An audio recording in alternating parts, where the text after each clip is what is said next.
Hello dear students, today our topic is combination of resistors. Circuits में जो resistors connect होते हैं उनका रेजिस्टेंस आप कैसे निकालेंगे अगर वो सीरीज में कनेक्ट हों और पैरेलल में कनेक्ट हों। तो उससे पहले हमें पढ़ना है कि रेसिस्टर होता क्या है। जैसे कि हमने कल बात की थी कार्बन रेसिस्टर है, रेडियो रेजिस्टर के बारे में। तो रेसिस्टर एक डिवाइस होती है, इलेक्ट्रिकल कंपोनेंट होता है जो हमारे सर्किट में फ्लो करने वाले इलेक्ट्रिक करंट को क्या करता है, रिड्यूस करता है, उसकी वैल्यू को कम करता है। इसका जो वैल्यू होती है कितना रिड्यूस करेगा, उस वैल्यू को हम क्या बोलते हैं, रेसिस्टेंस, जिसे डिनोट करते हैं हम आर से। अब रेसिस्टर का सिंबल क्या है, सर्किट्स में जो डिनोट करते हैं सिंबल यूज करते हैं इस वे में, शार्प एंड्स में, जो रेसिस्टेंस आर से डिनोट किया जाता है। अब रेसिस्टर्स जो होंगे सीरीज में किस तरह से होंगे, तो सीरीज में आप कब बोलते हो, जैसे कि आपको गिवन डायग्राम दिया हुआ है, यहाँ पे हम 3 रेसिस्टर्स लिए हैं R1 R2 and R3 connected between points A and B। तो ए बी से जो बीच में पाथ है 1.2 अनदर, हमें सिंगल पाथ के थ्रू मूव कर रहे हैं। तो इस तरह जब रेसिस्टर्स आपके कनेक्ट हो सिंगल पाथ के थ्रू मूव कर रहे हैं, one resistor to another resistor, तो resistance are connected in to series. In another way we can say that if the same current flows through each resistor, जब resistor series में होते हैं उनमें क्या होता है, करंट जो होता है वो सेम फ्लो करता है हर एक में से, हर रेसिस्टर में करंट क्या होगा, सेम होगा। लेकिन जो पोटेंशियल डिफरेंस है, जो वी वोल्ट का हमने अप्लाई किया है, वो क्या होगा, हर रेसिस्टर के लिए डिफरेंट होगा। अगर तीनों रेसिस्टर्स की वैल्यू सेम है तब तो V1 V2 एंड V3 की वैल्यू बराबर होगी, लेकिन वो इक्वली डिवाइड होंगे। जो टोटल V है वो 3 हिस्सों में बढ़ जाएगा बराबर बराबर। लेकिन अगर रेसिस्टर्स की वैल्यू डिफरेंट है तो V1 V2 V3 भी क्या होंगे, डिफरेंट होंगे। तो resistors are said to be connected in series if the same current I flow कर रहा है हर रेसिस्टर में से। जब उनके अक्रॉस में क्या किया हमने, V वोल्ट का पोटेंशियल डिफरेंस अप्लाई किया है। अब ओम्स लॉ से हमें क्या निकालनी, वैल्यू V1 V2 और V3 की वैल्यू निकालनी है यहाँ से हमें। जैसे कि आप देखते हैं जो नेट पोटेंशियल है वो कितने हिस्सों में डिवाइडेड है, V1 plus V2 plus V3। तीनों इक्वली डिवाइडेड भी हो सकते हैं, डिफरेंट भी हो सकते हैं, depending on the value of resistances. Ohm's law के हिसाब से हमें क्या पता, V की वैल्यू क्या होती है, I is the current, R is the net resistance. Similarly V1 की वैल्यू हमने निकाली, V2 and V3।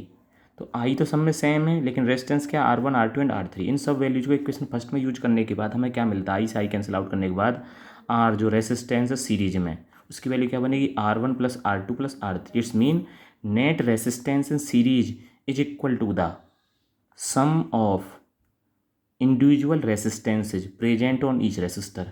Her resistor पे प्रेजेंट रेसिस्टर के सम के बराबर होता है। इसका मतलब है रेसिस्टेंस जो होता है नेट सीरीज में वो क्या होता है, बढ़ता है। अब रेसिस्टर्स हमारे पैरेलल में कैसे होंगे, रेसिस्टर्स पैरेलल में कब होते हैं, हम ये कह सकते हैं अगर हर रेसिस्टर का पहला सिरा एक पॉइंट पे कनेक्ट हो और हर रेसिस्टर का लास्ट सिरा एन अदर पॉइंट पे कनेक्ट हो, कॉमन पॉइंट पे, तो रेसिस्टर्स किस में कहते हैं, पैरेलल में। In other ways we can say that जब हमारे रेसिस्टर्स कनेक्ट हो और उनमें जो करंट है वो करंट क्या हो, डिफरेंट हो, उनमें डिफर हो जाए, हर एक में अलग अलग हिस्सों में बढ़ जाए, लेकिन जो पोटेंशियल डिफरेंस है हर रेसिस्टर के अक्रॉस उसकी वैल्यू क्या हो, सेम हो, और उस सेम वैल्यू किसके बराबर हो, जो हमने अप्लाइड पोटेंशियल डिफरेंस अप्लाई किया है। डेफिनेशंस आपकी कई तरीके से बन सकती हैं। आप कंस्ट्रक्शन फॉर्म में बता सकते हैं, पहला एंड एक जगह, लास्ट सिरा दूसरी जगह, करंट की फॉर्म में बता सकते हैं, पोटेंशियल डिफरेंस की फॉर्म में भी। हमने यहाँ लिखा है पैरेलल में कहलाएंगे कब, एक potential difference across each resistor is same. Her resistor के अक्रॉस पोटेंशियल डिफरेंस क्या, V, R1 के लिए भी V है, R2 के लिए भी V और R3 के लिए भी V। अब यहाँ पे जो डिवाइड क्या हुआ आपका पोर्शन, वो डिवाइड होगा करंट।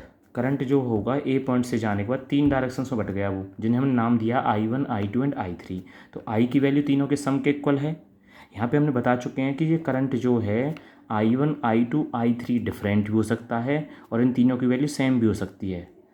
अगर सेम कब होगी, अगर तीनों रेसिस्टर्स सेम वैल्यू के होंगे। तो I1 I2 I3 तीनों करंट्स की वैल्यू क्या होगी, सेम होगी, जिनका टोटल सम किसके बराबर होगा, आई के बराबर। अगर तीनों डिफरेंट हैं तो I1 I2 I3 भी क्या आएगा, डिफरेंट आएगा। तो net current I1 plus I2 plus I3 according to Ohm's law, I की वैल्यू कैसे निकलती है आपकी, V अपॉन में R किस में, रेजिस्टेंस पैरेलल में।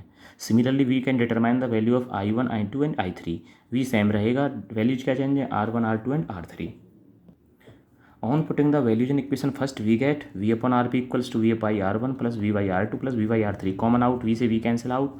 तो रेसिस्टेंस क्या बचा आपका पैरेलल में, reciprocal of net resistance is equal to the sum of reciprocal of individual resistance present on each resistor. हर रेसिस्टर पे जो रेसिस्टेंस प्रेजेंट है उन सब के रेसिप्रोकल के सम के इक्वल क्या होगा, हमारा नेट रेसिस्टेंस पैरेलल। यहाँ पे आपको अगर 3, 4, 5 दे रखे हैं, 2 से ज़्यादा हैं, तो आपको नेट रेसिस्टेंस 1/RP में निकालना पड़ेगा। पहले आप LCM कैलकुलेट करेंगे, तब आपको क्या वैल्यू फाइंड आउट करनी है, RP की, उसे इन्वर्स करके। हमने यहाँ पे कहा अगर 2 रेसिस्टर्स कनेक्ट हों, तो 2 रेसिस्टर्स के केस में आप क्वेश्चन के आंसर को कैसे लिख सकते हैं, 1/RP से लिख सकते हैं, 1/R1 प्लस 1/R2। लेकिन हमें लास्ट में फाइंड आउट क्या करना, RP ही फाइंड आउट करना होगा LCM लेने के बाद। 1/RP LCM लेने के बाद क्या बनेगा, R1 R2, ऊपर क्या आएगा R2 प्लस R1। हमें लास्ट में फाइंड आउट क्या करना, RP। तो RP की वैल्यू क्या बनेगी, दोनों रेजिस्टेंस की वैल्यूज का मल्टीप्लाई अपॉन में दोनों का एडिशन। इन्हें हम शॉर्ट में न्यूमेरिकल्स में यूज करेंगे। नेक्स्ट टॉपिक हमारा terminal potential difference of cell. प्यारे बच्चों, इस चैप्टर की शुरुआत में हमने एक टॉपिक पढ़ा था EMF ऑफ सेल। ई से डिनोट किया, जैसे बोला था हमने इलेक्ट्रोमोटिव फोर्स। अब इलेक्ट्रोमोटिव फोर्स क्या होता है, जिसे हमने पहले डिफाइन किया था। हमें जो कोई सेल गिवन था, सेल में जो इलेक्ट्रोड्स थे क्या थे हमारे, पॉजिटिव और नेगेटिव, और उसके बीच में क्या भरा हुआ था, कोई सॉल्यूशन फिल था, इलेक्ट्रोलाइट सॉल्यूशन। तो हमारा जो चार्ज लीक होता है वो क्या होता है, लीक पॉजिटिव टू नेगेटिव। यहाँ पे जो नेट EMF क्या किया था हमने, नेट EMF की बात तब करते हैं जब दोनों इलेक्ट्रोड्स के बीच में कोई करंट फ्लो नहीं होता। आई की वैल्यू क्या होती है, 0। उस टाइम पे जो हमारा EMF होता है वो क्या होता है, मैक्सिमम। उस मैक्सिमम EMF की वैल्यू किस तरह से निकालते हैं, वो निकलती है E2 प्लस में E1। अगर इसे हम E2 नाम दे रहे हैं, इसे E1 नाम दे रहे हैं, दोनों के सम से, तो ये होता है मैक्सिमम जब सर्किट में या सेल में कोई करंट ड्रॉ नहीं हुआ है। अगर सेल में करंट ड्रॉ होता है एक पॉइंट से दूसरे पॉइंट तक, तो हमारा EMF मैक्सिमम नहीं रहता, वो कुछ ड्रॉप हो जाता है। उस ड्रॉप EMF की वैल्यू को क्या बोलते हैं, V। और V is known as terminal potential difference. अब उसकी वैल्यू को कैसे निकालेंगे, E नेट EMF कितना सा, कितना ड्रॉप हुआ, ड्रॉप क्या किस पर डिपेंड करेगा, कितना था हमारा करंट फ्लो हुआ। साथ में जो सेल होते हैं इनका भी अपना एक रेजिस्टेंस होता है, जिसे डिनोट करते हैं R से।